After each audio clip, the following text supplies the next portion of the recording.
multinational corporation Nokia was established in Finland in 1865. Once upon a time, Nokia was the biggest mobile company in the world. नमस्कार, आप देख रहे हैं the blueprint, जहां हम आपके लिए लाते हैं बिजनेस जगत की अनकही कहानियां।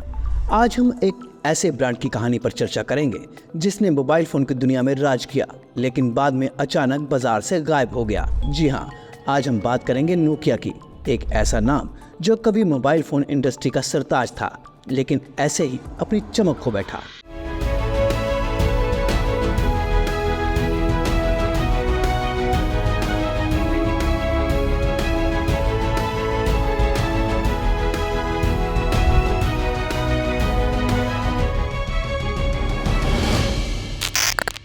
नोकिया की शुरुआत 1865 में एक छोटे से कागज बनाने वाले कारखाने के रूप में हुई थी, लेकिन 1980 और 1990 के दशक में नोकिया ने तकनीकी नवाचार और सरल डिजाइन के जरिए मोबाइल फोन इंडस्ट्री पर कब्जा कर लिया।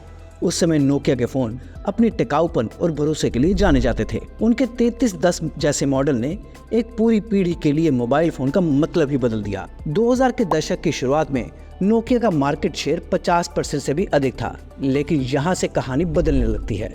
2007 में एप्पल ने अपना पहला आईफोन लॉन्च किया, जो मोबाइल की दुनिया में एक क्रांति लेकर आया। टच स्क्रीन, स्मार्टफोन और ऐप्स का दौर शुरू हो चुका था, लेकिन नोकिया इस बदलाव के लिए तैयार नहीं था, ना ही उसे इसका कोई अंदाजा था। जब एप्पल ने आईफोन लॉन्च किया, तब नोकिया अपने पुराने सैम्बियन ऑपरेटिंग सिस्टम पर टिका रहा। इस तकनीकी बदलाव के प्रति उदासीनता ने नोकिया को पीछे छोड़ दिया। एप्पल और एंड्रॉयड ने अपने ऑपरेटिंग सिस्टम और एप्लीकेशन इकोसिस्टम पर काम किया, जबकि नोकिया ने अपनी पुरानी सोच पर ही काम करना बेहतर समझा। इसके अलावा नोकिया की मैनेजमेंट में कई आंतरिक समस्याएं भी थी। कंपनी के अंदरूनी मतभेद और निर्णय करने में देरी ने नोकिया की विकास की दर को प्रभावित किया, स्पीड कम कर दी। नोकिया ने ग्राहक की बदलती आवश्यकताओं को अनदेखा किया, जिससे उनकी प्रगति रुक गई।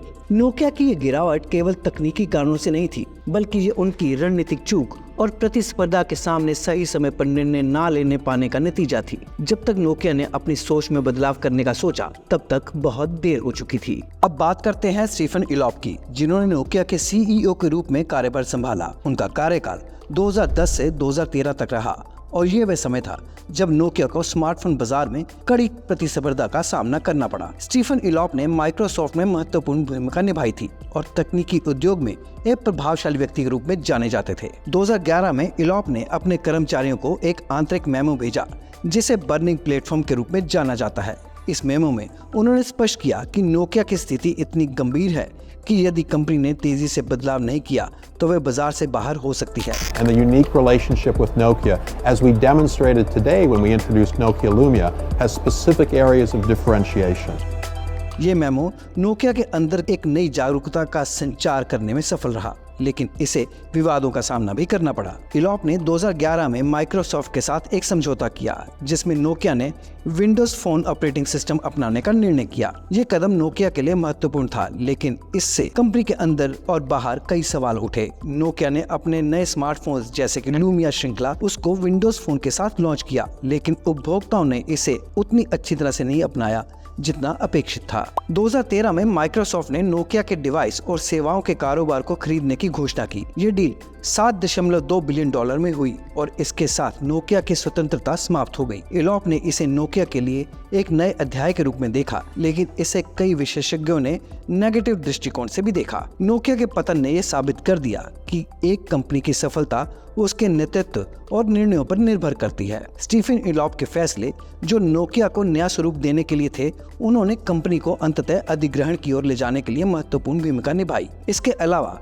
इलॉप के निर्णयों के कारण नोकिया के प्रति ग्राहकों की नकारात्मक प्रतिक्रिया भी देखी गई। तो क्या नोकिया की असफलता से कोई सबक सीखा जा सकता है? क्या अन्य कंपनियां इस कहानी से कुछ सीख सकती हैं? तो चलिए देखते हैं कि कुछ महत्वपूर्ण सबक जो हम नोकिया की कहानी से सीख सकते हैं। पहला सबक, बदलाव के साथ खुद को बदलना जरूरी है। नोकिया की कहानी हमें सिखाती है कि बदलाव के साथ खुद को बदलना कितना जरूरी है। यदि आप टेक्नोलॉजी और कस्टमर डिमांड को नजरअंदाज करते हैं तो प्रतिस्पर्धा आपको पीछे छोड़ सकती है। दूसरा सबक ये है कि ग्राहक की जरूरतें हमेशा आपके बिजनेस के केंद्र में होनी चाहिए। आपको अपने ग्राहकों के साथ जुड़े रहना चाहिए और उनकी फीडबैक को ध्यान में रखना चाहिए। तीसरा सबक ये है कि सही समय पर सही निर्णय लेना बहुत जरूरी है। नोकिया की मैनेजमेंट ने कई महत्वपूर्ण निर्णय लेने में देरी की।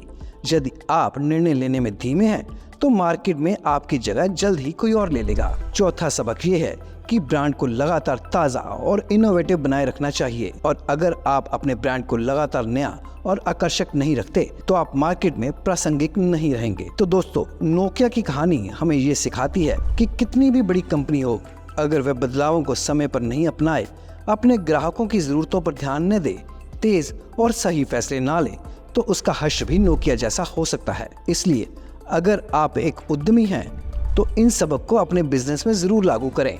हमें उम्मीद है कि आज का ये एपिसोड आपको नोकिया की कहानी के माध्यम से बहुत कुछ सिखा गया होगा। अगर आपको ये जानकारी उपयोगी लगी तो हमारे चैनल को सब्सक्राइब करें और नीचे अपने कमेंट्स जरूर शेयर करें। हम जल्द ही मिलेंगे एक और महत्वपूर्ण एपिसोड के साथ।